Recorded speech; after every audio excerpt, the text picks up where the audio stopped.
할렐루야. 작년 말에 단에 서고 올해 처음 섭니다. 참 신기합니다.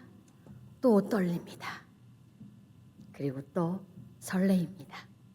오늘 이 시간 주님의 은혜 가운데 충만할 것을 부탁드립니다.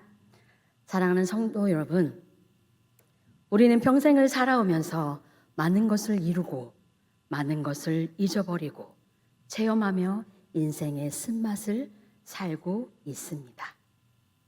하지만 잃어버렸다고, 체험했다고 그냥 주저앉아 손을 놓는 것이 아니라 오뚜기처럼 다시 일어나 잃어버린 것들을 찾고 또 쌓고 또 깎이며 부딪히며 사는 것이 우리 현실 가운데 있습니다.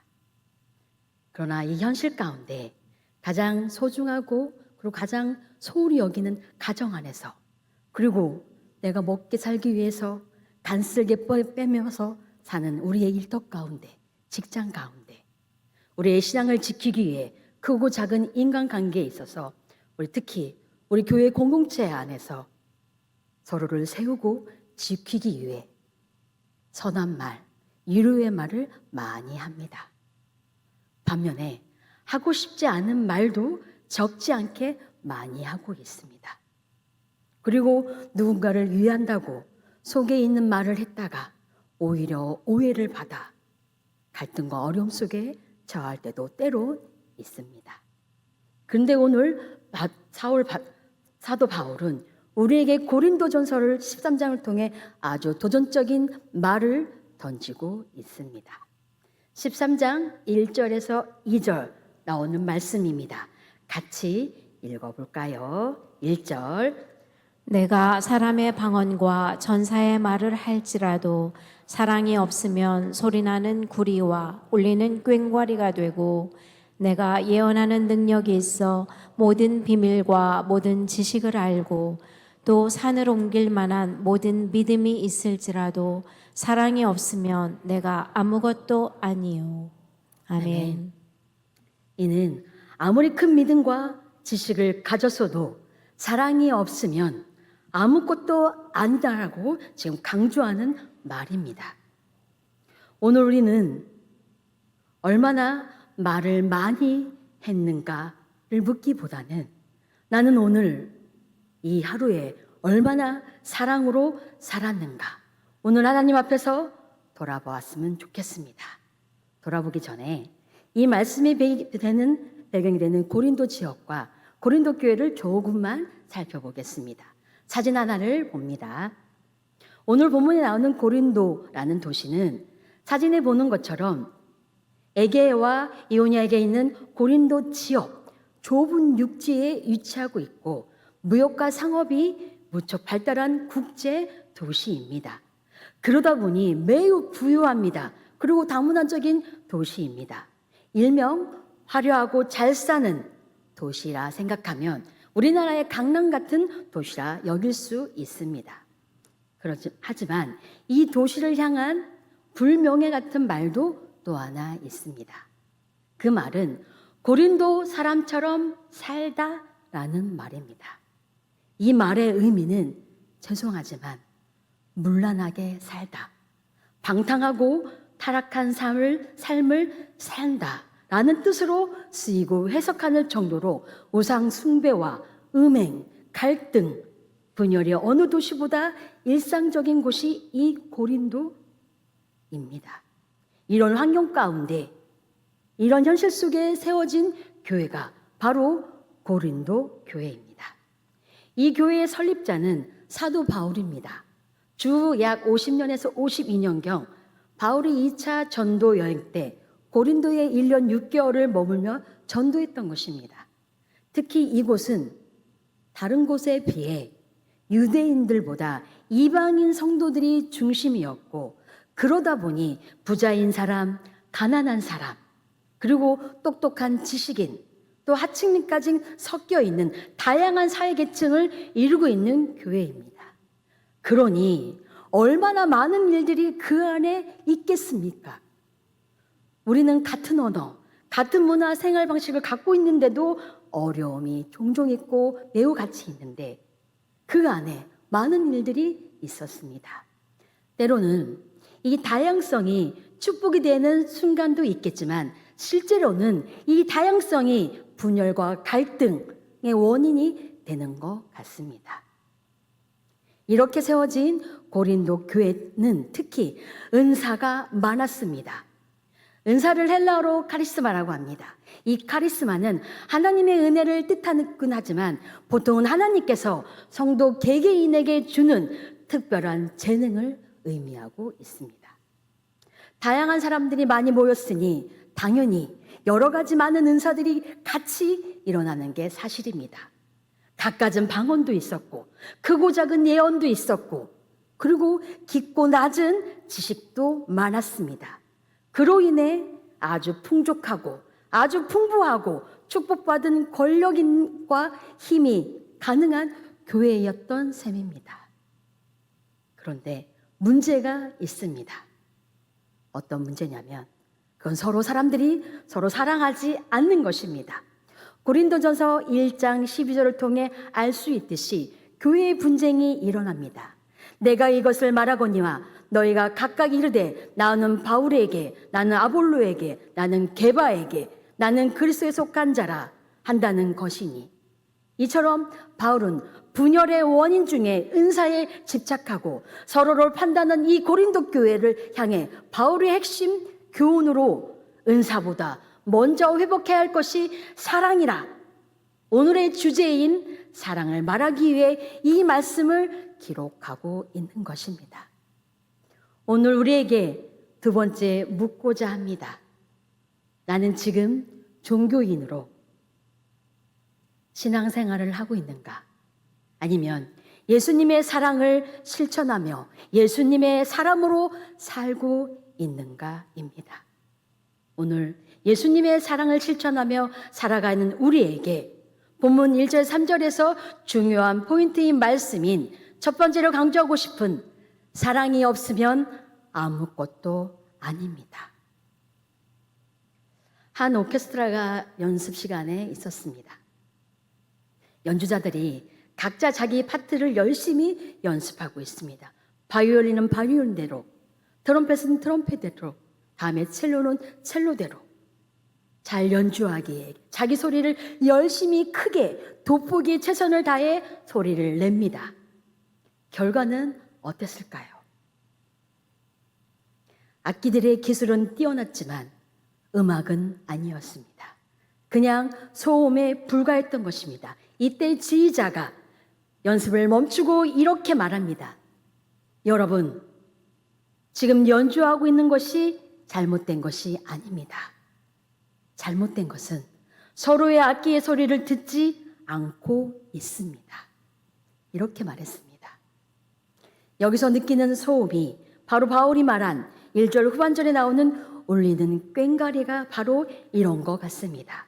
소음이란 단순한 큰 소리가 아닙니다. 원하지 않거나 의미를 방해하는 모든 소리가 소음이라는 의미입니다. 아무리 실력이 뛰어나도 아무리 놀랄만한 음악성이 있어도 서로를 향한 배려와 사랑이 없으면 하나님 귀에는 그저 소음으로만 들릴 수 있기 때문입니다. 그럼 우리의 교회를 한번 생각해 볼까요? 성도 여러분, 방언이 많아지면 그 방언으로 말미암아 교회와 공동체와 개인이 사랑이 더 풍족해야 합니다. 또 은사가 많아지면 당연히 그 은사로 말미암아 사랑이 더 커져가야 합니다. 이것이 일반적이지 않을까요? 수학의 정비라는 것이 있습니다. 한 변수가 커지면 다른 변수도 일정하게 커지고 한 변수가 낮아지면 다른 변수도 그만큼 비례하여 낮아지는 뜻입니다. 그러면 준 만큼 커져야 합니다. 많아진 만큼 풍족해야 합니다. 그리고 우리는 종종 스스로를 이렇게 생각합니다. 나는 옳은 말을 잘하는 사람이야. 나는 기도를 많이 하는 사람이야. 나는 누가 뭐래도 영적인 사람이야. 라고 여기며 말합니다. 그리고 또 교회에서는 헌신을 많이 하면 된다. 라든지 교회에서는 불의한 것을 포함한 모든 것을 참고 견디고 희생하면 하나님께서 기뻐하실 거라고 생각하며 행하고 있습니다. 그러나 오늘 바울은 신앙의 가장 충격적인 선언을 하고 있습니다. 사랑이 없으면 아무것도 아니다. 사랑이 없는 말은 소음일 뿐이다. 그리고 사랑이 없는 말은 생명이 없다. 소리나는 구리, 울리는 꽹과리가 된다는 것이 이것입니다. 여기서 표현하는 소리나는 구리는 이 당시 고린도에는 청동 제조시설이 기술이 유명한 도시였기 때문에 낮에 구리와 청동을 두들기는 소리가 많아 시끄럽다고 합니다. 그리고 울리는 꽹과리는 징이나 심벌지 같은 악기로 종교의식이나 공연에 쓰는 소리만 크고 요란한 타악기를 말하고 있는 것입니다. 다시 말하면 겉으로는 대단해 보이지만 텅 빈 상태, 그리고 사람의 귀를 울리는 요란한 함으로 겉모습을 과시를 통해 실질적인 생명력과 의미가 없는 상태를 비유하는 것입니다. 이처럼 화려한 소리, 큰 소리는 감성만 터치할 수 있지만 공허한 마음을 움직일 수는 없습니다. 왜 그럴까요? 그 소리에 사랑이 빠졌기 때문입니다. 그럼 오늘 우리의 말은 어떻습니까? 저를 생각해 보면 부끄럽게도 사역을 감당한다고 하면서 일어나는 일이 옳다고 하면서 상대방인 그 사람, 그 성도의 마음을 진실, 진리라는 미명 아래 아프게 찔렸던 것 같습니다. 또 저를 생각해 보면 죄송스럽게도 정확한 말을 한다고 하면서 그에게는 따뜻함으로 다가가지 못하고 이기적인 희생을 강요했던 것 같습니다. 반성을 해보면 옳은 말이든 정확한 말이든 사랑에 빠진 말은 진리와 옳음에 있지 않았을 뿐만 아니라 그 사람, 우리의 지체를 살리지 못했습니다. 결국 사랑이 없는 말은 진리를 말해도 상처가 되고 옳은 말을 해도 사람을 무너뜨리는 결론에 다다르게 되어 있습니다. 또한 사도 바울은 사랑이 없는 희생은 유익이 없다고 말하고 있습니다. 3절을 보면 내가 내게 있는 모든 것을 구제하고 또 뇌물 불사르게 내어 줄지라도 사랑이 없으면 내게 아무 유익이 없느니라.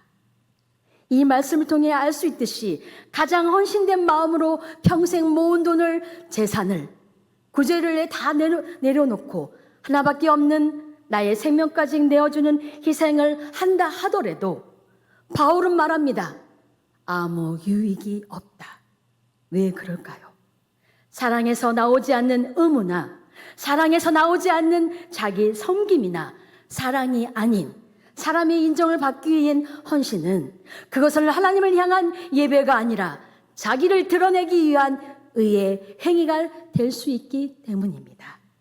하나님께서는 얼마나 했는가를 보는 것이 아니라 왜 했는가를 보십니다. 무엇을 위해 했는가, 무엇을 바라고 했는가를 보시는 분이십니다.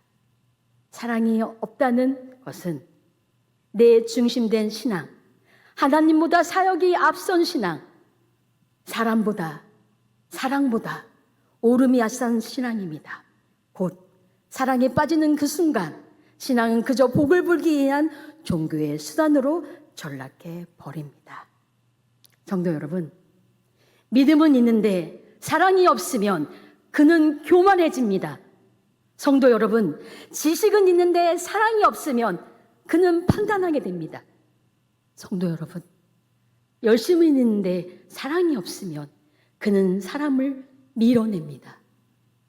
이처럼 사랑이 얼마나 중요한 것을 알 수 있습니다.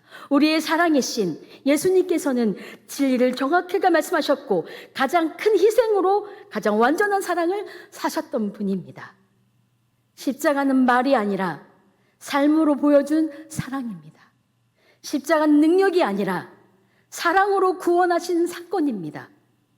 사랑이 없는 십자가는 없고 십자가 없는 사랑도 없습니다. 아가페적인 사랑, 조건 없이 베푸는 사랑, 상대의 가치와 여부에 상관없이 자기를 내어주는 사랑이 이처럼 조건 없이 하신 예수님의 사랑을 오늘 우리가 배웠으면 좋겠습니다. 아멘. 두 번째로 사랑이 무엇인가 하는가, 무엇을 하지 않는가입니다. 바울은 분명히 선언했습니다. 사랑이 없으면 아무것도 아닙니다.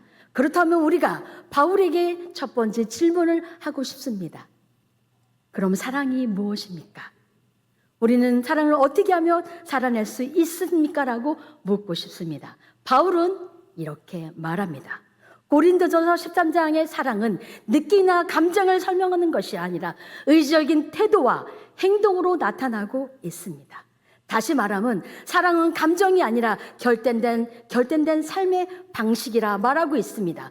사랑은 말이 아니라 삶으로 드러내는 선택이며 마음이며 행동이라 지금 말하고 있습니다. 삶으로 드러낸 13장 4절과 7절을 한번 천천히 읽어보도록 하겠습니다. 사랑은 오래 참고 사랑은 온유하며 시기하지 아니하며 사랑은 자랑하지 아니하며 교만하지 아니하며 무례히 행하지 아니하며 자기의 유익을 구하지 아니하며 성내지 아니하며 악한 것을 생각하지 아니하며 불의를 기뻐하지 아니하며 진리와 함께 기뻐하고 모든 것을 참으며 모든 것을 믿으며 모든 것을 바라며 모든 것을 견디느니라. 아멘. 아멘. 이제 바울은 사랑을 막연하게 정리하지 않습니다.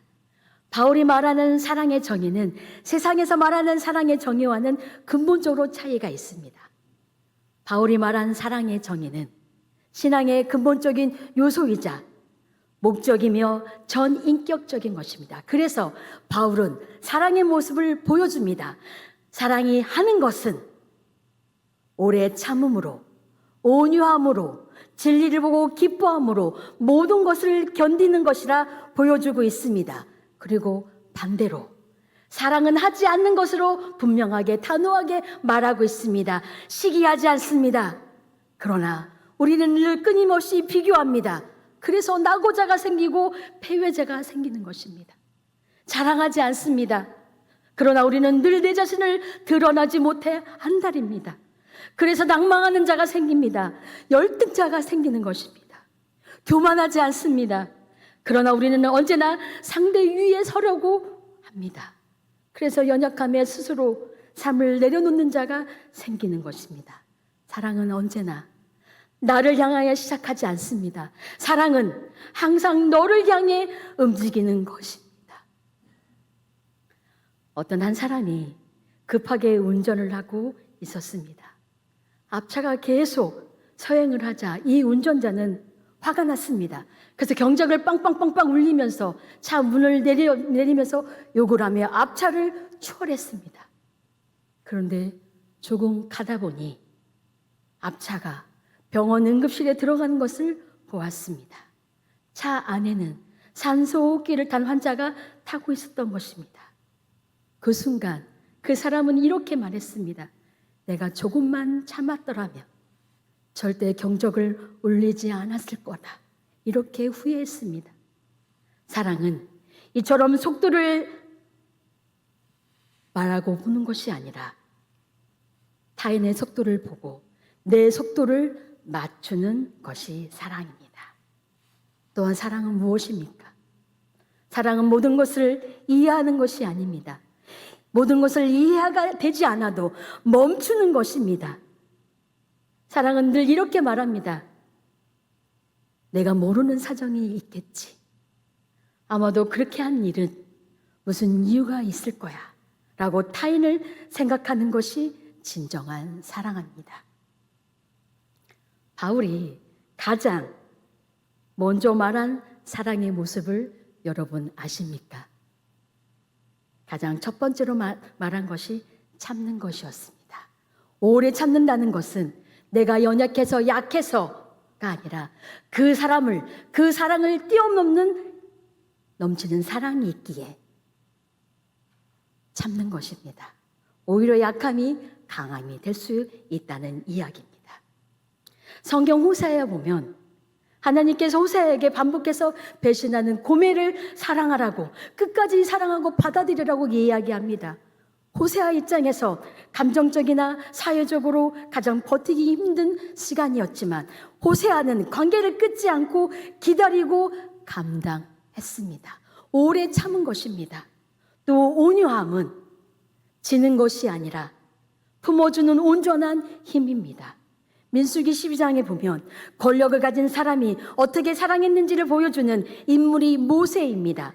모세가 온유한 자로서 온유함을 지탱했던 것은 그가 힘이 있는 것이 아니라 온유했기 때문에 살아있었던 것입니다.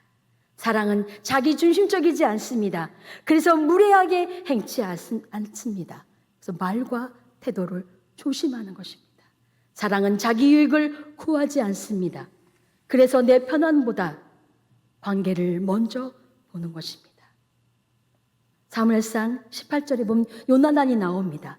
요나단은 자신 왕권을 상징하는 옷과 무기를 벗어 다윗에게 주므로 자기 중심적이 아니라 자기 이익을 구하지 않았던 사람이다. 사랑은 악한 것을 생각하지 않습니다. 그래서 상처를 오래 기억하지 않고 용서하는 것입니다. 성도 여러분, 사랑이 어찌 보면 단순할 수 있습니다. 단순하게 말할 수 있습니다. 그러나 삶을 살아가는 데는 사랑은 굉장히 어렵습니다.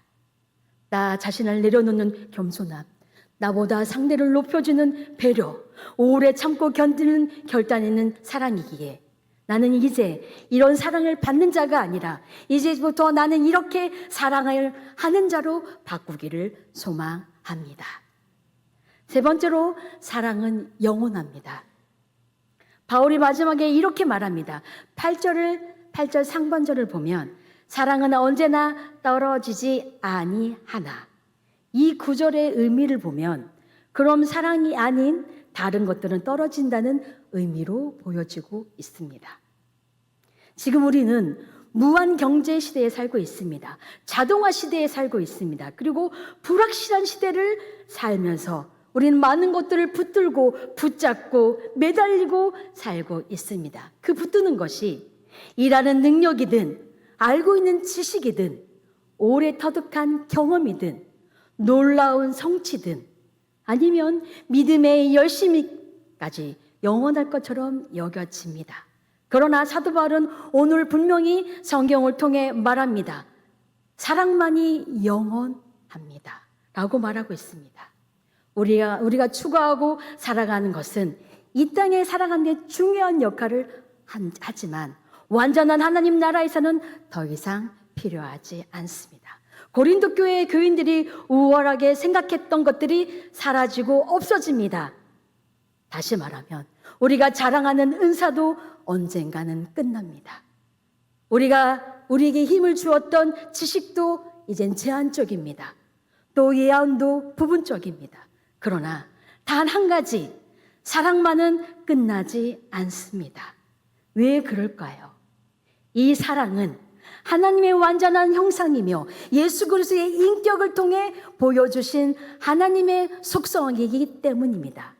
오늘 성경 요한일서 4장 8절에 이렇게 되어 있습니다. 사랑하지 아니하는 자는 하나님을 알지 못하나니 이는 하나님은 사랑이십니다. 아멘. 하나님이 사랑이시라는 말씀은 사랑이 영원 전부터 영원까지 존재한다는 하나님의 속성을 의미하는 것입니다. 이것은 하나님의 사랑을 선택했다는 뜻이 아니라 하나님 존재 자체가 사랑이라는 선언입니다. 13절 같이 읽어볼까요? 그런즉 믿음, 소망, 사랑 이 세 가지는 항상 있을 때 그 중에 제일은 사랑이라. 아멘. 아멘. 13절을 통해 나오는 믿음과 소망. 믿음은 보지 못하는 것을 붙들게 하는 근원이며 힘입니다. 소망은 아직 오지 않는 것을 기다리게 해주는 근원이며 힘입니다. 그러나 사랑은 이미 하나님 나라의 언약이며 언어이며 여전히 계속됩니다. 믿음과 소망이 하나님 나라의 언약인 것처럼 우리가 하나님 나라 갈 때 꼭 필요한 성도가 가지고 가야 할 요소입니다. 그러나 사랑은 영원한 하나님의 속성으로 성도가 하나님과 공유해야 할 성품입니다. 그래서 믿음과 소망과 사랑이 성도에게 항상 같이 있어야 되고 같이 공존해야 합니다. 그러나 그 중에 제일은 사랑입니다. 이 사랑은 궁극적인 추구해야 할 덕목이고 우선해야 될 가치이기 때문입니다. 성도 여러분, 고린도전서 13장은 우리가 이렇게 사랑해야 합니다라고 끝나는 말씀이 아닙니다. 이 말씀은 먼저 예수님이 어떻게 사랑하셨는지를 보여주는 전인적인 말씀입니다.